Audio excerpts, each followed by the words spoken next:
The Alito football team was in the national media news. And the reason they were in the news is because they ran up the football score 56-0. 56-0 against a rival team. And everybody was in a brouhaha about how could you just keep scoring points? Why would you even put your best players back on the field? What they forgot was that the opposing team had their first string offense in, and Alito had in their third string defense. These are guys who hadn't seen field time the entire season. And they were still accidentally scoring points. Finally, the game was called off before it ended. Is that fair? Is that right? Is that good?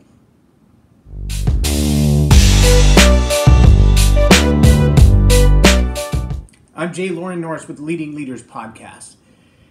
And I want to challenge you on an idea that I'm afraid has seeped its way into our culture. And I only recognize it because somehow it's gotten in me. And that bothers me.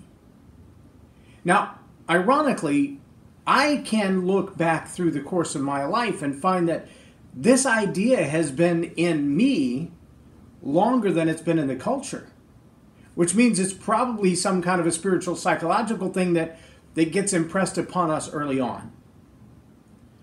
Here's how it works.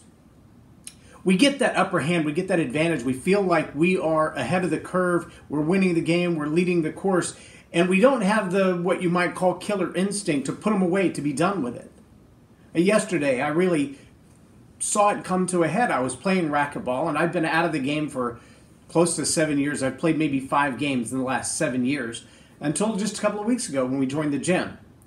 Well, I've been playing with a racquetball racket that has about the tension of a butterfly net or maybe a pillowcase, and trying to smack the ball back to the front wall, I would swing with everything I had and it would dribble its way to the front wall.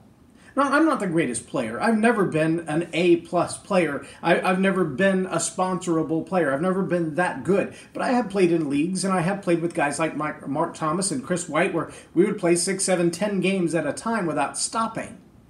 And so I have played a lot of racquetball since I learned how to play in the Air Force. And I've played with some really good players. I played with those guys that'll hit you in the back of the head if you stand in the center of the court too long. And the ones who can scoop the ball off the back wall where it looks like you couldn't even fit a racket in there. And place a kill shot at the front wall that even if you were standing there, you couldn't pick it up because it's going to bounce twice when it comes off. I've played against those guys. I've been beaten by most of them. I get that. But I do have some pretty good serves, and I do have some pretty good kill shots, and from time to time I pull a miracle out. Well, yesterday I was up 7-0 against a guy that, since I started playing this gym, I haven't beat him one time. And he was as astonished as I was. He said, I don't know what's gotten into you today. I can't return anything that you're throwing back here. And when I do get them, you've got this kill shot just hiding in the wings. I didn't know you had those shots. And a phrase came through my mind. And I didn't say anything. I just kind of sat on it. And then the next serve was a lob serve. And he returned it for a kill shot, and then he stepped in the box at 0-7. Well, he didn't score all of his points in that one turn, but he did eventually beat me 15-8. I scored one more point after that point, and that phrase was beginning to really seep in now. See, I realized in that moment something that's been plaguing me all of my life, that near success syndrome. I had, between the serves and the ability to get to the ball and the ability to return the ball and the ability to put the kill shot away, I had the skill to win. But whether it's the mercy rule, the Alito football team, or the upwards idea of never keeping score, or just the reality that I have experienced in my life that when you beat someone mercilessly too long, they're no longer your friend. It doesn't matter if that's a verbal argument or if it's on a pool table, which has happened to me, or in the racquetball court, which has happened to me. But if you beat them too often, most people don't have the persistence to come back again. So to keep your friends, to have someone to play against, you got to back off. You got to let go. And I realize I've been doing that all of my life in a lot of different areas.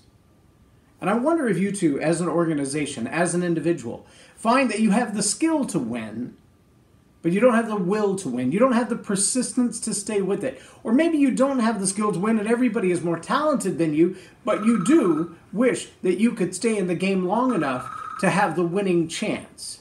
to at least get to the final point, to get to the final score, to have the opportunity to say, I want to win. Wow, looky there. The clock doesn't want me to stop talking, so it just keeps beeping. Do you find yourself not willing to give up? Do you find yourself persistent enough to stay? I'm going to stay in this game no matter what. Do you find yourself willing to say, even if I do lose, I'm going to give it everything that I have? Or are you on the other side where you feel like you're going full force until you realize how far behind the competitors are, and then you back off and let them keep up just to keep the peace? There's a fine line between the skill to win and the will to win. Where are you today as an organization, as an individual, as a leader? I'm J Loren Norris with Leading Leaders Podcast for Tell It Like It Is TV. Have a blessed day.